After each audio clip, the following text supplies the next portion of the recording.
المشروبات المسموحة للأطفال الرضع.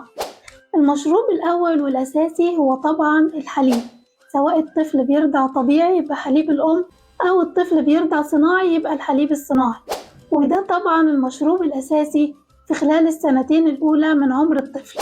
النقطة التانية إن بعض الأطفال بنسمح لهم بشرب بعض المشروبات الطبيعية اللي هي عبارة أصلا عن أعشاب طبيعية زي اليانسون، الكراوية، النعناع، ولكن بشروط.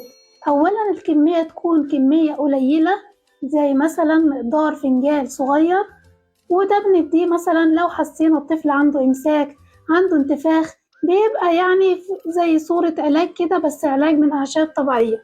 النقطة التانية والمهمة جدا، ما تحطيش على الحاجة اللي انت بتشربيها للطفل الرضيع في أول سنة زي ما احنا متفقين، ولا سكر ولا عسل نحل. النقطة التالتة في شروط إدخال المشروبات، إن تكون المشروب ده متصفي كويس جدا، عشان لو في مثلا شوائب أو أي مثلا حاجة مش نظيفة ما تدخلش بق الطفل، وكمان علشان ما يشرقش معاكي لو في أي شوائب موجودة في المشروب ده. بعض الأمهات بتستسهل عشان تريح نفسها شوية من الرضاعة إنها تعمل بديل الرضعة مشروب من المشروبات الدافية اللي قلنا عليها دي. ده طبعا غلط كبير، لأن ده مفيهوش غذاء، ده احنا بنستعمله بس كملين مثلا بسيط أو حاجة مضاد للتقلصات بسيطة، مش غذاء للطفل. ما ينفعش أبدا يكون بديل للرضاعة.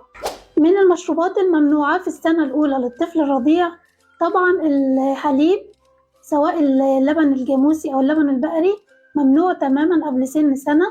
ممنوع كمان المنبهات زي الشاي والنسكافيه والكافيين، سواء انت تشربيه وترضعي الطفل أو الطفل يشربه كده. بعض الأمهات برضو بتكون عاوزة الطفل يصحصح معاه شوية بالنهار علشان تقدر تنام بالليل، فبتديله ممكن شوية شاي مثلا خفيف على الرضعة، وده طبعا غلط جدا على صحة الطفل. يبقى المشروبات بتتقدم للطفل الرضيع مفيش مشكلة، بس في حدود جدا وبشروط اللي احنا قلنا عليها، ومش بنستعمله كبديل للرضع أبدا.